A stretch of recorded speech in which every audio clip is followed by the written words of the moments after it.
This is the Balanced Life Podcast, and today we're talking about building without burnout, systems for sustainable success.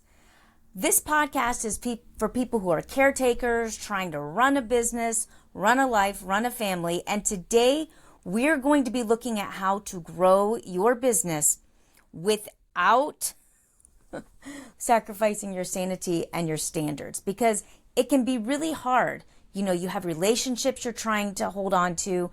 And when you're trying to scale, you can feel like you're going to lose the quality that you had. You want to grow, but you're worried that if you let somebody else do it, or if you hire it out and take on more clients, that it's not going to work as well and everything's going to fall apart.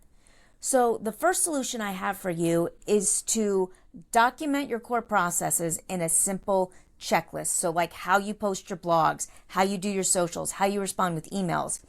Create a template and then give it to the person you're going to be outsourcing it to.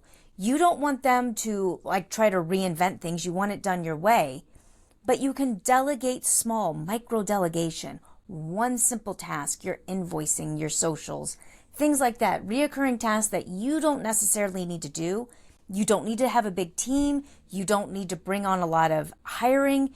You just have someone who can take that one thing off your plate to free up a few hours a week so that you can focus on what it is that you need to grow your business. The second thing, client dependency. This is a really hard thing. If one client leaves, your income disappears if you're reliant on one or two clients. That's not business. That's a liability. That is control. That's how we get stuck doing stuff that we're not wanting to do. So set a no more than 30% rule. No client should be more than 30% of your income. Boom. Build a referral flywheel so that after you have a project, you instantly ask for referrals and testimonials, both of them. And then offer different ways to serve without overtaxing yourself by asking your clients what small thing could bring big value to their business. This is how you start to build a business up without getting overwhelmed. Another problem we have is self-doubt when we're in a saturated market. So if you've been doing something for years, but you feel like so much has changed, maybe you've lost your edge, you start to feel like an imposter, start to track your impact. Look at the results you've created and then focus in on where you're doing really exceptional and highlight that when working with new clients or reaching out to old ones to get new business. Start to raise your positioning by becoming an expert in a certain area and charging a premium fee for that area. Surround yourself with other high achiever builders. Realize who your peers are and start to charge based on the quality that you're bringing. But that also means that you have an obligation to improve your quality to your clients.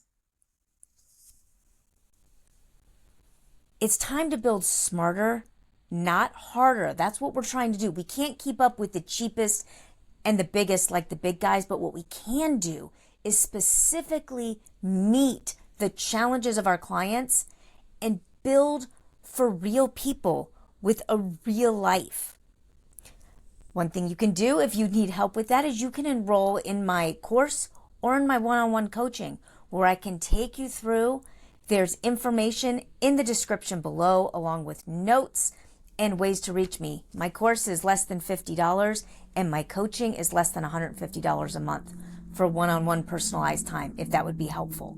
But what you really need to focus on doing is try to find what your unique edge is and build that up. And don't become reliant on just one or two clients that can destroy your whole income with one decision they make, but rather find a group of clients who need what you're bringing and focus on always improving their business, because then as their business grows, your business grows and so does your credibility. All right, that's what I have for you this week. I'll see you next week on the Balanced Life podcast. Remember, you're going to fail sometimes. Just fail forward. I'll see you next time.